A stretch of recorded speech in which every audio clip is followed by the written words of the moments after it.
Всем привет! Сегодня готовлю очень вкусное нежное песочное печенье с кусочками шоколада, как в Starbucks, но только еще лучше, потому что домашнее печенье всегда самое вкусное.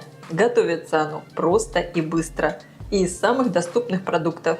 Обязательно его испеките и попробуйте. От этого печенья просто невозможно оторваться.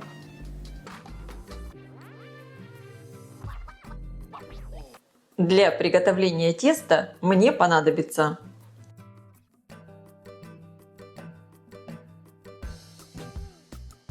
выкладываю в миску мягкое сливочное масло комнатной температуры. Всыпаю сахар. Для рецепта я использую тростниковый сахар. Можно использовать и белый, но с тростниковым тесто получится более ароматное. Добавляю щепотку соли. Перемешаю все венчиком.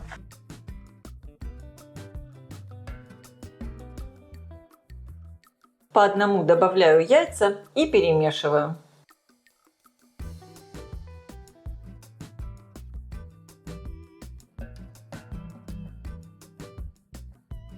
Добавляю чайную ложку экстракта ванили. Можно также использовать и ванильный сахар. Тогда добавляйте его вместе с сахаром. Просеиваю муку и разрыхлитель для теста. Сначала все слегка перемешиваю лопаткой.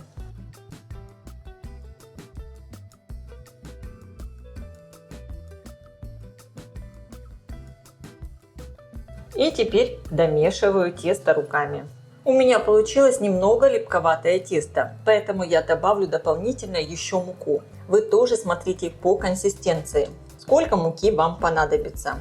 Сейчас в тесто я добавила буквально 30 граммов муки.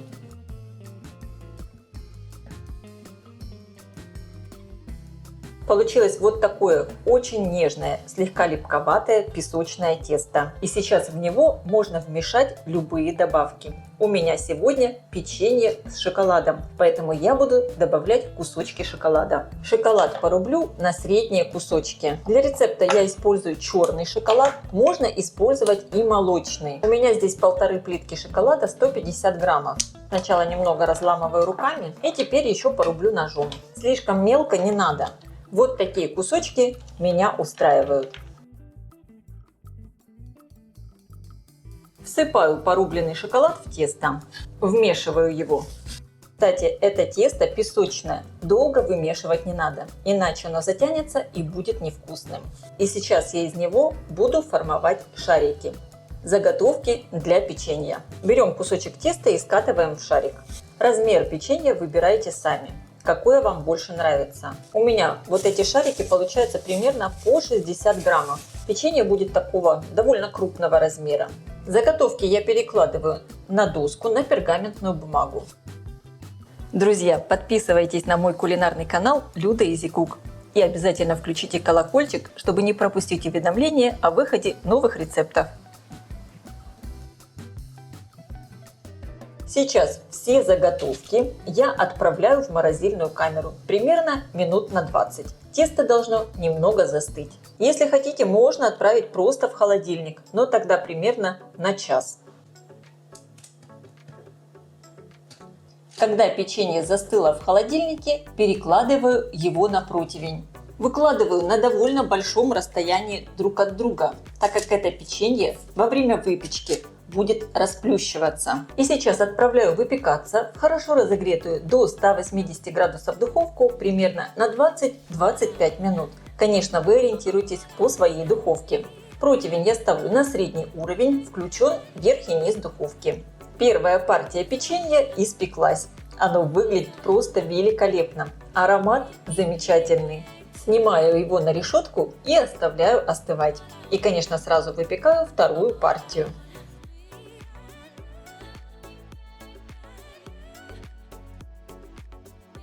Всего из этого количества ингредиентов у меня получается 19 штук вот такого достаточно крупного печенья. Выглядит оно просто великолепно. И пока печенье теплое, внутри там еще растопленный шоколад. Посмотрите, как это здорово, как вкусно. Тесто очень нежное, такое ароматное. В том числе и благодаря тростниковому сахару. Так что я рекомендую его использовать. Друзья, я желаю всем приятного просмотра и приятного аппетита. Если вам понравилось видео, ставьте лайки, пишите комментарии, делитесь им с вашими друзьями в социальных сетях. И, конечно, подписывайтесь, кто еще не подписан, на мой канал Люда Изикок «Позитивная кухня», чтобы не пропустить новые интересные рецепты.